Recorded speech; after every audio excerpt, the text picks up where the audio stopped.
Assalamu alaikum wa rahmatullahi wa barakatuh. Welcome to Taraweeh Truffles. We'll get started in 5 minutes, inshallah ta'ala. So, salams, where are you from? Did you make it to the first Taraweeh Truffles? Who's the first person that's going to say salam where they're from?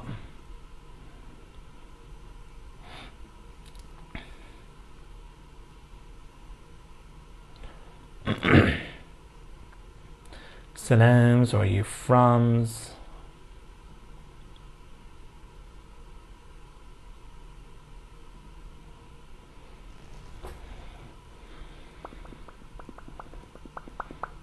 Taraweeh Truffles. And Sahani from Kuwait, you are the first person to say salam in our Taraweeh Truffles. Yamama, wa alaikum assalam. Aisha in the UK, wa alaikum assalam. Shumaila in Dallas, wa alaikum assalam.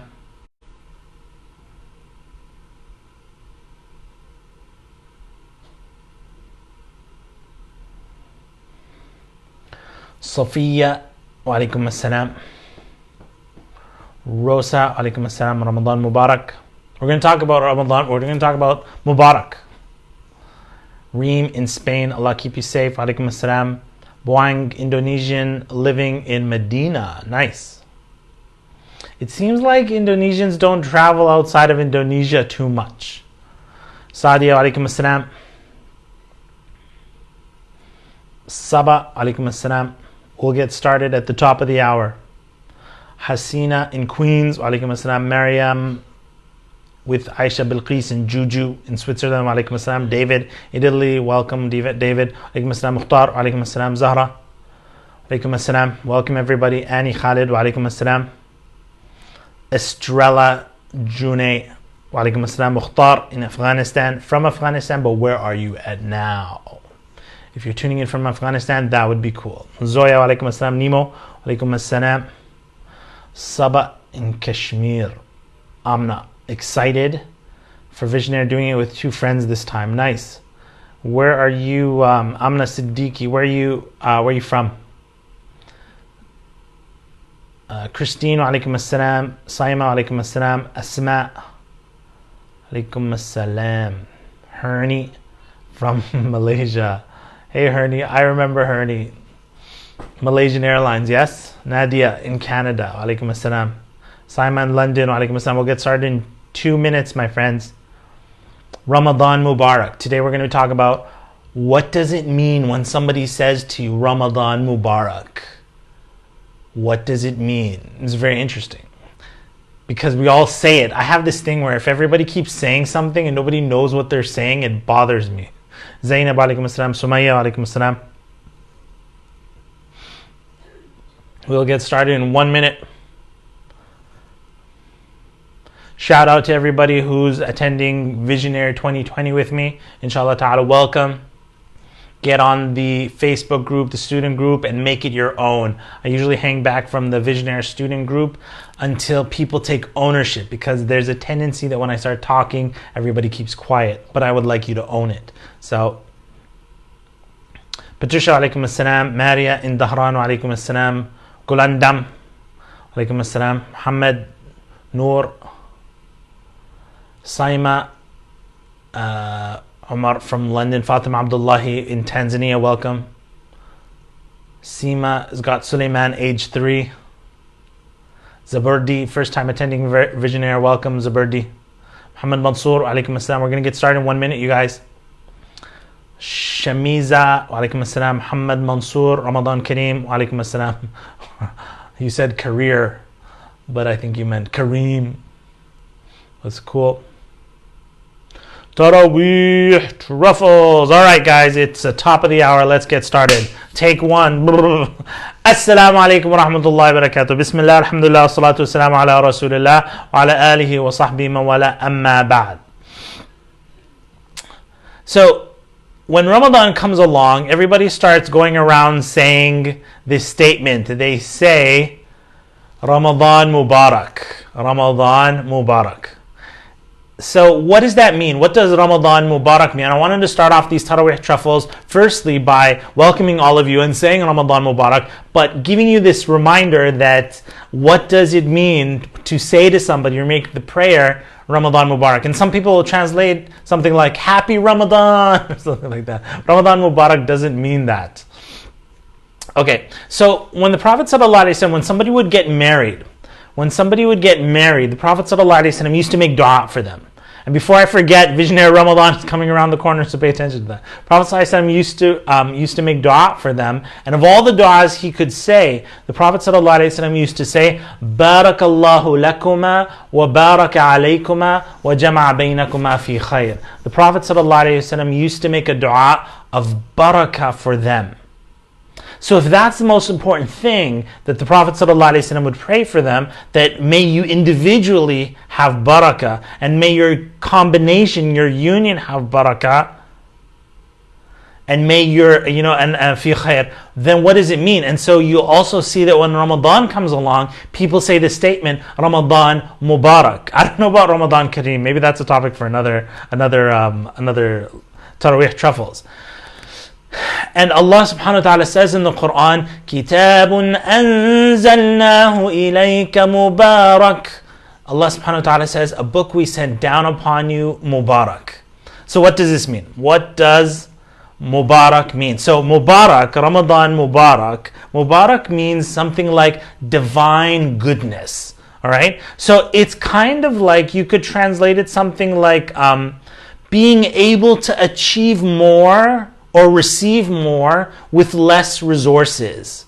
So you're be able to do much in little time. There's barakah. It says you have barakah in your time if you're able to do more in less time. And you're able, with little effort or less effort, you're able to generate more. Even if you think about Ramadan, where a good deed is worth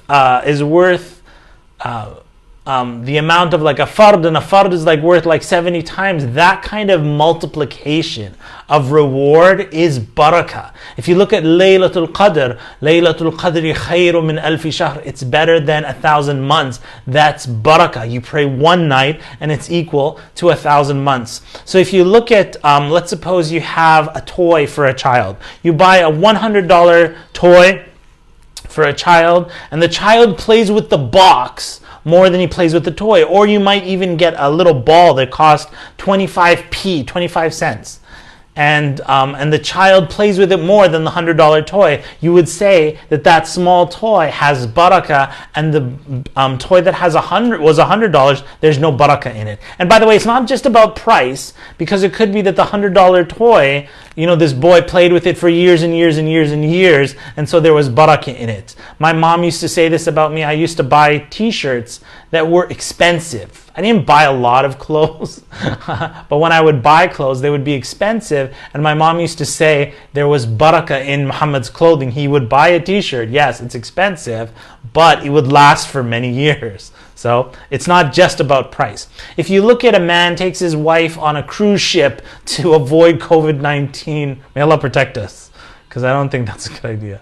But then they argue the whole time, and it's a horrible vacation. There's no barakah in that. But if somebody was to, take his wife out to McDonald's and buy a 25-cent ice cream cone, $1 ice cream cone, and they've been married for 45 years and they have so much love to each other, there's barakah in that relationship. All right? So when you look at Ramadan, all of these things, doing less, achieving more with less, Ramadan Mubarak, may Ramadan come upon you with all of these things. And when you say Bismillah, and when you start off with something, you're evoking barakah in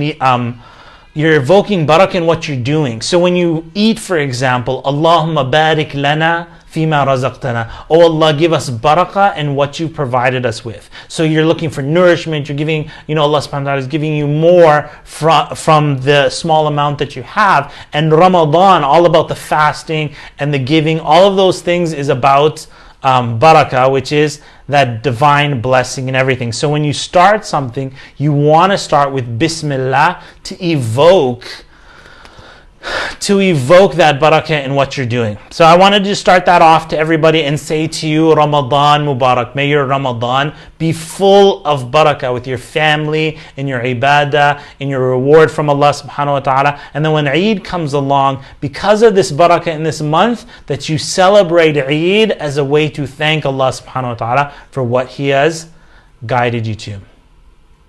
All right. So Allah subhanahu wa ta'ala, here we go. Taraweeh truffles. The first juz of, this is Ramadan day 1, we're talking about juz number 1. Juz means, the Quran is divided into 30 juz. Juz means parts. It's divided into 30 parts.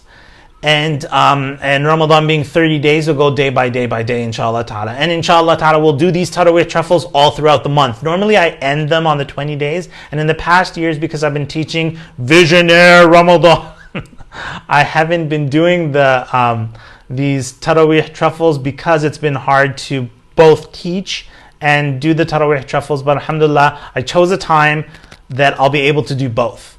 And I'm really happy to see the people in Malaysia. I know it's like 1 a.m. in Malaysia right now. Alhamdulillah, our Malaysian folk are tuning in at this time. So I'm glad we chose this time. So it's not, you're finishing your Taraweeh and then you can come hook up and join up on this, inshallah ta'ala. So Allah subhanahu wa ta'ala in Surah Al-Fatiha, this is what we're talking about. I'm going to give you some concepts to think about. As you're praying the first juz of the Quran and you're thinking about it, some concepts. Allah subhanahu wa ta'ala teaches us in Surah Al-Fatiha a dua to make. Again, Allah subhanahu wa ta'ala could have put a dua on our tongues that everybody would recite, all Muslims would recite till the Day of Judgment, and they would recite it 17 times a day in Surah Al-Fatiha, and they would keep going. What would Allah choose for that dua to be? Allah subhanahu wa ta'ala revealed, Ihdina as-sirata al-mustaqim. Guide us to the straight path. Ihdina, huda, guidance, which is actually, if you turn to the first page of the Quran, so you on Surah Al-Fatiha, you recite Ihdina, guide us to the straight path. And then on the first page of the Quran, Allah subhanahu wa ta'ala says, ذَلِكَ الْكِتَابُ لَا رَيْبَ فِيهِ هُدًى لِلْمُتَّقِينَ. This is the book wherein there is no doubt a guidance, a huda for the muttaqeen. So first, you are asking, making dua for guidance, and on the next page, Allah subhanahu wa ta'ala is telling you, this is the guidance you're looking for. This is the guidance that you're looking for. ذَلِكَ الْكِتَابِ. This is the book that has no guidance, هُدًى لِلْمُتَّقِينَ. And throughout Juz Amma, as you're reading it in Taraweeh, today, throughout the first Juz, you'll see, for example, when Adam and Hawa were expelled out from paradise, Allah subhanahu wa ta'ala says, فَإِمَّا يَأْتِيَنَّكُم مِّنِّي هُدًى فَمَن تَبِعَ هُدَايَ فَلَا خَوْفٌ عَلَيْهِمْ وَلَا هُمْ يَحْزَنُونَ. Allah subhanahu wa ta'ala says about when they would be expelled from paradise, Allah subhanahu wa ta'ala would send down upon them huda.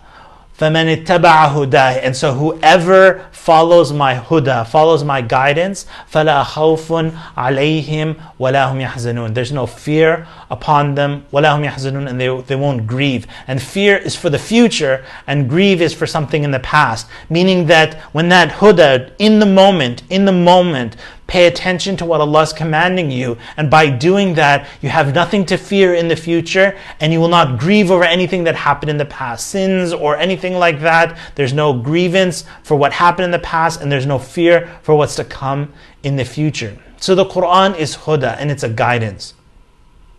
Next question that we ask is, the Quran is a guidance for who? Who is it a guidance for? Well, the Quran says in the beginning, on that first ayah, ذَلِكَ الْكِتَابُ هُدًى لِلْمُتَّقِينَ. It's a guidance for the muttaqeen. And a few verses later it says, أُولَٰئِكَ عَلَىٰ هُدًى مِّن رَبِّهِمْ. Indeed, they are on guidance from their Lord. So there's a beautiful story about Cat Stevens. We all know Cat Stevens, Brother Yusuf Islam, and how Allah subhanahu wa ta'ala guided him to Islam, and he's one of the most famous Muslims in the world today. May Allah subhanahu wa ta'ala accept from him all the good that he's done for the ummah. He said that when he was in hospital many years ago, and I believe it was his sister gave him the Quran for him to read while he's in hospital, and he said, I'm going to read this book. And so he was reading the Quran from the beginning, and he came on this verse, which is verse 21.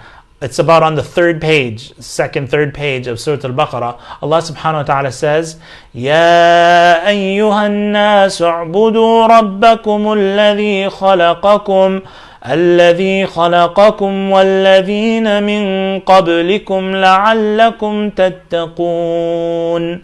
Allah subhanahu wa ta'ala says, Ya ayyuhan nas, O human beings, O mankind, u'budu rabbakum, worship your Lord who created you, who made you. Worship the one who made you. وَالَّذِينَ مِن قَبْلِكُمْ, and made the people that came before you, the nations that came before, لَعَلَّكُمْ تَتَّقُونَ, so that you would receive consciousness of Allah subhanahu wa ta'ala, taqwa of Allah Azza wa Jal. So Yusuf Islam, Cat Stevens, he said, when he read that, it floored him. He's like, this isn't a book for Muslims. This is a book for all of humanity. And so I wanted to make that point to you guys, and so you understand that the Quran, even though we don't need to remind ourselves, but we do, that the Quran is not the Muslim book. The Quran was revealed, if you just think about it, right from the time of the Prophet ﷺ, there's nobody Muslim. So the Quran isn't a book revealed for just Muslims. The Quran is revealed for Ahl al-Kitab, Jews and Christians. The Quran is revealed for disbelievers, mushrikeen, polytheists. The Quran is revealed for atheists and agnostics and any kind of ism or whatever. Quran is revealed for all of them as a book of guidance. And so we don't approach the Quran as, hey, you'll only believe this if you are Muslim, or this only makes sense if you're Muslim. Allah subhanahu wa ta'ala says, Ya ayyuhan nas, O mankind, all human beings, this is the book of guidance. And when you go deeper into the Quran, you'll understand that there's arguments for this person, there's guidance for that person, what this person needs, the promises here, the pain, the punishment, the reward, the joy, all of those things are guidances, and this is a book of guidance. The Quran is a book of guidance, hudan lil muttaqin. That's what the Quran is. It's a book of guidance, and we all need guidance, and that's what we pray for every day. And even as you go for Taraweeh, as every surah that you recite, you're going to be saying in Surah Al-Fatiha, Ihdina as-sirat al-mustaqim, Ihdina as-sirat al-mustaqim, Ihdina as-sirat al-mustaqim, and then reading. Ihdina as-sirat al-mustaqim, and then reading. Ihdina as-sirat al-mustaqim, and then reading. There are times in my life, when I was living in the US, I used to get a lot of khutbah requests. Come and give khutbah, come in and give the khutbah.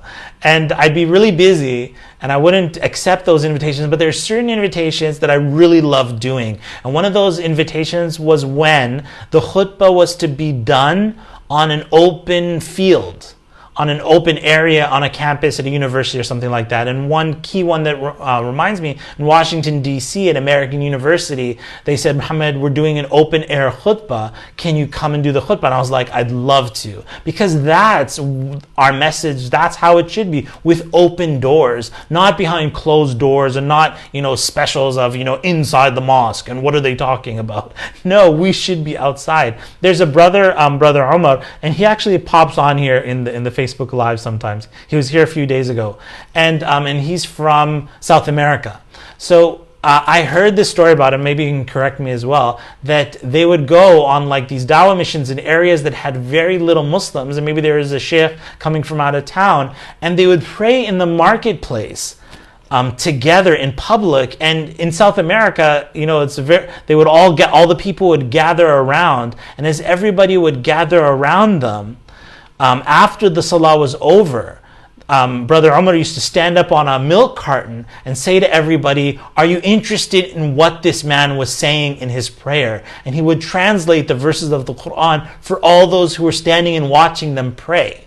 And really, that's what the message of Islam is. It's not just arguing and standing at it, convince me and this and that. It's just sharing what the message of Islam is out loud. Wallahu alam. Somebody's asking, can you ask questions? Yeah, you can. Inshallah, if we have time, I'm going to end at 30 after the hour. If I'm done before then and I have time, inshallah ta'ala, I will... I have one last point I want to make, and then I'll take some questions and answers. Finally, the last way that I want you to think about this first juz of the Quran is that Allah subhanahu wa ta'ala says... Okay, let me tell you a story first. So I was once in Mecca, and it was in Hajj time, and it was in one of the hotels in the buffet areas, and I went to, pull my chair back, and I went to go get some food. And when I came back, I saw that there was a chair in the middle of the walkway that was just blocking everybody. And immediately I'm like, oh my God, such rude people. You'd think somebody who would pull their chair back like this would, this person has no concern for else. All they do is just put their chair in the middle of the pathway, and then they go and get their food and all of that stuff. I was so angry. But then I realized that was my chair. And I'm the one who put that chair out. And I was talking about myself, so I was getting mad at myself. So this next point that I want to tell you is a very interesting ayah Allah subhanahu wa ta'ala speaks about. And it's talking about Bani Israel and the Jews, and then Allah subhanahu wa ta'ala says, أَتَأْمُرُونَ النَّاسَ بِالْبِرِّ وَتَنْسَوْنَ أَنفُسَكُمْ وَأَنْتُمْ تَتْلُونَ الْكِتَابَ أَفَلَا تَعْقِلُونَ. Allah subhanahu wa ta'ala says, أَتَأْمُرُونَ النَّاسَ بِالْبِرِّ. Do you command people with piety? وَتَنْسَوْنَ أَنفُسَكُمْ. And you forget yourself. وَأَنْتُمْ تَتْلُونَ الْكِتَابَ. Even though you recite the books. أَفَلَا تَعْقِلُونَ. Don't you understand? So, the point that I want to make here is, as you're reading Surah Al-Baqarah, you're going to come across other nations. You're going to come across, right from the beginning of Surah Al-Baqarah, there's the believers, there's the disbelievers, there's the munafiqun. You're going to see Ahl al-Kitab, and primarily Bani Israel and the Jews. That's what the first juz is talking about. You're going to look at, I was going to do this first Tarawih truffles on black magic, because that's also spoken about in the first juz, but we'll leave it for another day, inshallah ta'ala. So all these different people, and there's this tendency to disassociate. It's like, oh, it's talking about them. Oh, bad things, talking about them. Oh, punishment, oh, it's talking about them. But then when we see Jannah, we're like, oh yeah, it's talking about us now. Paradise and candy canes, it's talking about us. But that's not the attitude that a believer should have. A believer, Allah subhanahu wa ta'ala says, because I want you to understand that everybody you're reading about has died. Everybody that you're reading about in the Quran has died and passed. And they're nations that have gone. The dust has, it's blown away. They've been recorded in the Quran. But Allah subhanahu wa ta'ala says at the end of the first juz, Allah subhanahu wa ta'ala, this is ayah 134, تِلْكَ أُمَّةٌ قَدْ خَلَتْ لها ما كسبت ولكم ما كسبتم ولا تسألون عما كانوا يعملون.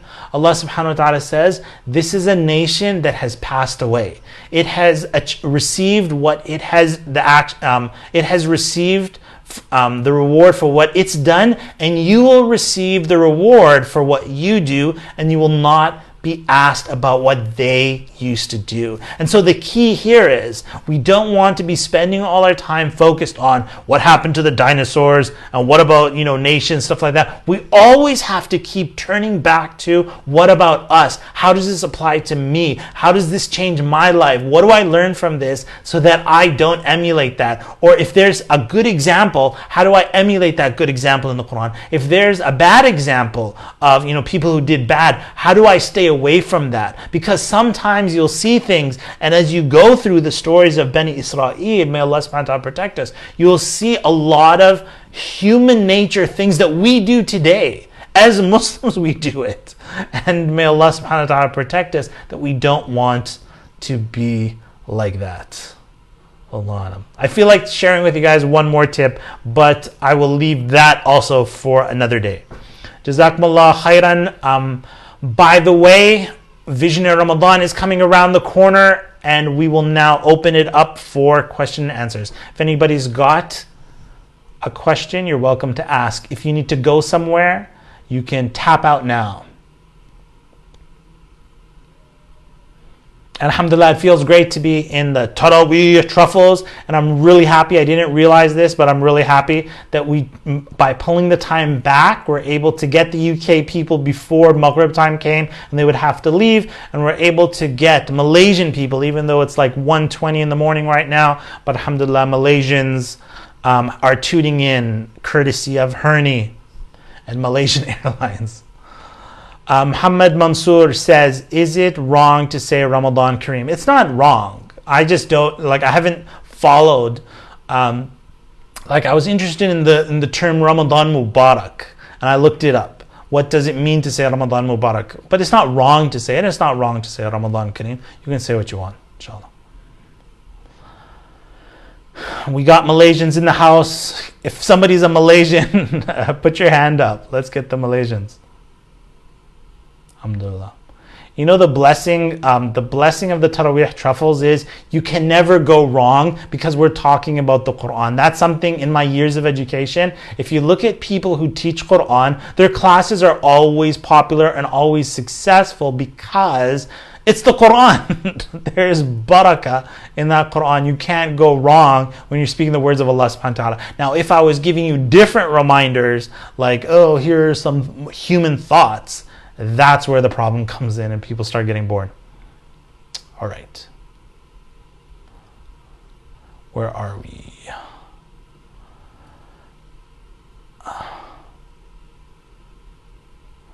Anika, what are the ibadah we should do through the day in Ramadan? Primarily, if you're just looking at the basic is you're fasting in Ramadan and you're breaking your fast. The Taraweeh at night is optional, and so the fard that you have to do is fasting, yes, and you have to do your prayers and obviously Fajr, Dhuhr, Asr, Maghrib, Isha as well. Now, after that, things are optional. So if you look at the pillars of Islam, such as the Tawheed, so you're doing dhikr through the day. If you look at Salah, you can do voluntary Salah, you're doing Sunnah prayers, you're doing Salatul Duha, you're doing other things, right? Taraweeh at night. When you look at fasting, we're doing the fasting now. If you look at charity, zakah, obviously Ramadan is a month of feeding, so you're looking into, hey, let me help people, let me do charity, and Ramadan is an amazing time to give charity because of the magnification of the reward, obviously, and also that everybody is in this emotion to give, and so the charity is there. And Hajj, the Kaaba is closed right now, the Haram, closed to a majority of people, but doing Umrah in Ramadan is, as the Prophet ﷺ said, is the same reward as performing Hajj.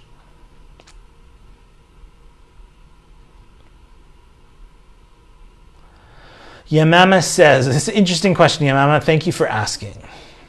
Not that this question matters to me, but I'd like to ask you, are you a sheikh or are you a scholar? Since I've seen both terms used while watching your videos, is this important to lead a masjid? So Yamama, if we look at the term sheikh, scholar is an English word and sheikh is an Arabic word. Sheikh literally means, in Arabic, literally means old person. So if you see a grandfather, you would call them sheikh. And the reason that people of knowledge are called sheikh, it's because it's like a form of respect. A sheikh is an old person and also a respected person. So it's kind of weird to call somebody who's young a sheikh. Like here's a kid who's 12 years old and calling them sheikh. Sounds weird because sheikh means old person. Sheikh, scholar, those terms mean different things in different communities, and it's not necessarily that it's Islamic.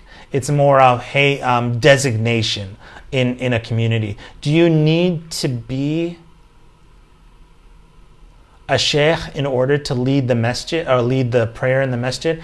You need to, so who should lead the prayer in the masjid? That would be the person who has the most knowledge of the Quran.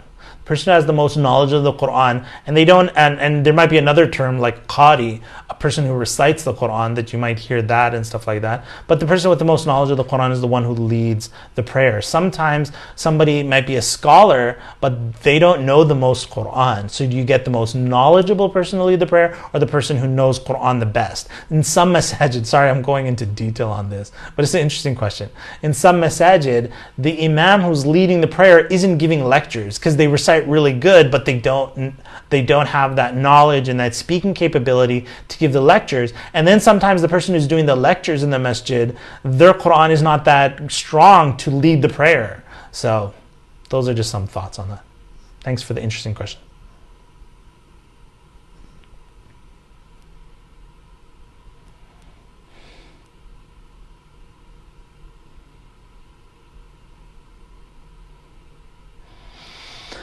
Hina Anjam says, I've been longing for some dua since very long, still not accepted. Where am I falling short? How to evaluate? So, Hina, to make a long story short, and before I forget, Visionaire 2020, check it out, Visionaire Ramadan.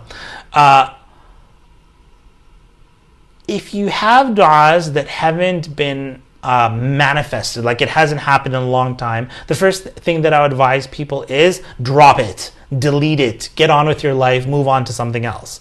When I tell people that, can you drop it? Can you move on with your life? Go do something else?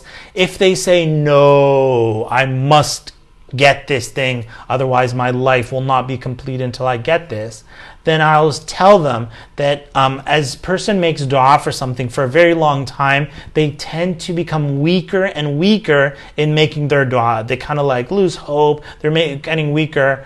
And I would say that you don't want to become weaker, you want to get stronger. So the word I would say to them is, don't lower your standards, raise your dua. So raise your dua. What I mean by that is, make your language stronger, make the dua in more places of worship, when you're drinking Zamzam, when you go for Umrah and you're making, maybe go for Hajj and make these du'as. And I'd also say tie your camel, because the Prophet ﷺ said, tie your camel and place your trust in Allah. So do you have the right techniques, the right logistical techniques to get these things done? So those are some thoughts on that question.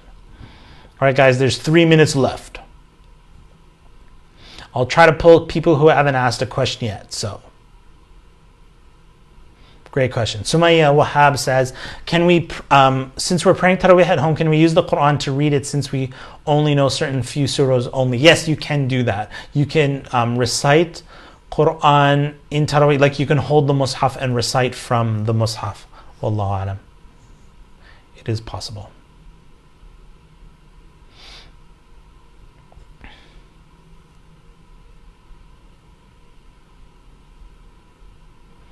Great. Najia, this is kind of like a big question, but how do you calculate zakat if we owe money, mortgage, be subtracted from our savings? So if you have money, if you have cash, and you had it for 1 year, one Islamic Hijri year, such as Ramadan to Ramadan or Dhul Hijjah to Dhul Hijjah, you've had it for one calendar year, Islamic calendar year, then you need to pay zakat on the money. The mortgage thing that you're talking about, which is, hey, I owe some money, that doesn't matter if this money that you have has been sitting in your account for 1 year. And if it's been sitting in your account for one Islamic year, then you need to pay zakat on it. And even though that money amount will go up and down throughout the year, you still need to pay when it's time to pay whatever the amount is that you have on place. If you what's the thing? Sorry, I just saw somebody else saying salam. That's nice. Anam Shami, hey, assalamu alaikum, Anam, nice to have you here. Wallahu alam. Wadia says, is it okay to read Quran in Spanish? Yes, it is, but I don't know if you're talking about in Salah. You didn't say in Salah. If you're talking about outside of Salah, then what you're reciting, what you're reading is an interpretation of the it's a translation of an interpretation of the Quran. So Quran isn't in Spanish. The Quran isn't in any language except Arabic. That's Quran. So I found that it's really nice to say it like this. You don't have to. You can say, oh, translation of the Quran. But actually, it's a translation of an interpretation of the Quran. It's a translation of a tafsir of the Quran when you read a translation. So can you do it in Salah? No, but you can do it outside of Salah. Busher says, can you give fatwa? The answer is no. I can't give fatwa. Allah.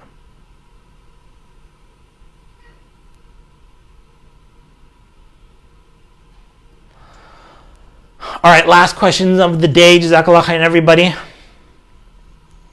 who's tuned in. And we'll be here tomorrow, inshallah ta'ala, at same time, which is 1 p.m. New York time, and that's 6 p.m. UK time, and it's going to be 1 p.m. in Malaysia, and I'm really happy to have the Malaysians here on our Taraweeh Truffles. And inshallah ta'ala, the topic of the Taraweeh Truffles, as each day goes by, I'm going to try and bring reflections to you on the juz of that night. So if it's the second day, we're going to talk about the second juz. If it's the third day, we're going to talk about the third juz. And when we do Visionary Ramadan, inshallah ta'ala, when that happens, it's going to start May 4th. When Visionary Ramadan, normally I stop the Taraweeh Truffles in order to do Visionary, but I will do both this year. This Taraweeh Truffles will be here live on our Facebook page, and the Visionaire is a program on its own. The last question is what? I have tagged it, but here it goes. Quick tip for battling negative thoughts, like when I'm reading Quran, even for a short while, I feel guilty that I'm not taking care of my kids, etc. So it's an interesting train of thought that when we go and do good deeds, Shaitan comes to us and tries to remind us of another good deed that we may be neglecting. So Shaitan will say, so for example, you want to give charity, and then Shaitan says, you want to go for Hajj, and Shaitan says, oh, you could give the money to somebody else. Why would you spend that much money for Saudi Arabia? Why don't you give it to someone else? You're like, yeah. Then you don't spend it.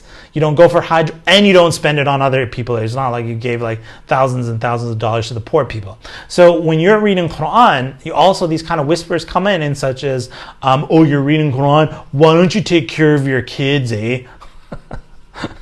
Shaitan with a Canadian accent. And then you're like, yeah, I should take care of my kids. Let me stop reading Quran and being a good example for them. So I would say when you're doing something bad, when you're doing something like, for example, not bad, but if a parent is just sitting on their phone swiping, their child is right in front of them, begging for attention, then I'd say, put the phone down and pretend your child is an iPhone or a Samsung, and then pay lots of attention to the child.